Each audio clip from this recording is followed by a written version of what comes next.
আজকে আমার হাজবেন্ড খুব তাড়াতাড়ি বাড়ি ফিরে এসেছিল, তো বললো সন্ধ্যেবেলা চটপটি কিছু একটা বানাও। তো ভাবলাম চিড়ের কাটলেট বানাই।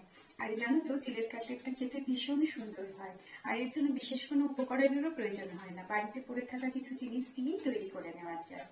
তো তৈরি করার আগে ভাবলাম একটা ছোট্ট করে ভিডিও করে রাখি, যাতে রেসিপিটা তোমাদের সাথে শেয়ার করতে পারি। তো চলো শুরু করি। তো এটা তৈরি করার জন্য লাগছে চিড়ে, যেটা আমি আগের থেকেই ভিজিয়ে রেখেছি, আর আলু, বিট, গাজর আগের থেকে সেদ্ধ করে রেখেছি, আর লাগছে পেঁয়াজ কুচি, লঙ্কা কুচি, ধনেপাতা কুচি, আর একটু আদা বাটা। আর এখানে আমি কিছু কর্নফ্লেক্স গুঁড়ো করে রেখেছি, এটাকে একটুখানি ক্রিস্পি করার জন্য। আর রয়েছে একটা ডিম লাগবে, ডিমটা আমি আগের থেকে ফাটিয়ে রেখেছি। চলো শুরু করি। তো প্রথমে আমি চিড়ের সাথে আলু, বিট, গাজর এটাকে ভালো করে মাখিয়ে নেব।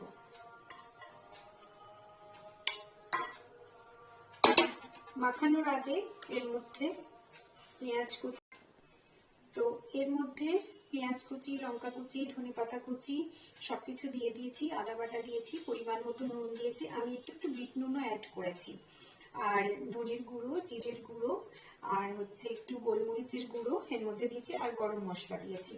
দিয়ে এটাকে ভালো করে মাখিয়ে নিতে হবে, সমস্ত উপকরণগুলো দিয়ে এটাকে ভালো করে পেস্ট করে নিতে হবে, মাখিয়ে নিতে হবে। আমার মাখানো প্রায় কমপ্লিট হয়ে গেছে, এরপরে এটাকে তেলে ভাজার পালা।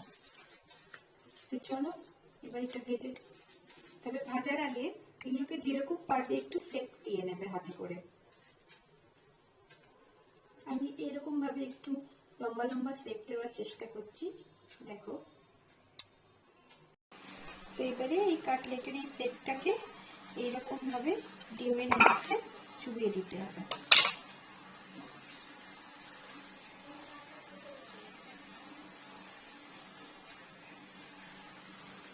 তারপর এটাকে এরকম ভাবে কর্নফ্লেক্সের মধ্যে নিয়ে নিতে হবে।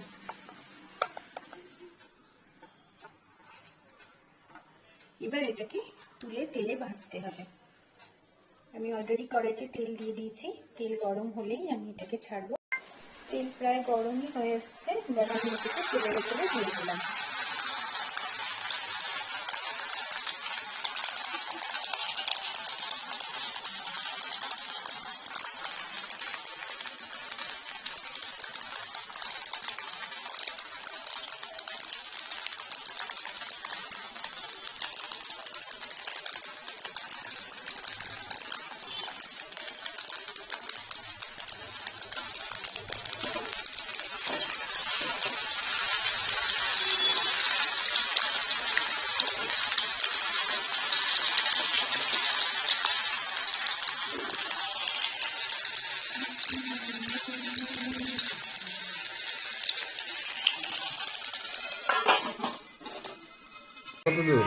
এই যে হয়ে গেছে, আর একটু। मौसम जरा सा रूठा हुआ है, तैयार तो पगला नहीं है, मौसम जरा सा रूठा हुआ है। कब है এখন? হ্যাঁ, নাও চিড়ের কাটলেট রেডি। চা খাবে সাথে? তো আজকে আমার ঘরোয়া কাটলেট রেডি হয়ে গেল। তো তোমরা সবাই বানিয়ে দেখো, আর কিরকম হলো সেটা আমাকে জানিও। তো আজকের মতো ভিডিওটা এখানেই শেষ করছি, সবাই খুব ভালো থেকো, টাটা। কেমন আছে? কথা বলো, একটু টেস্ট করে দেখি।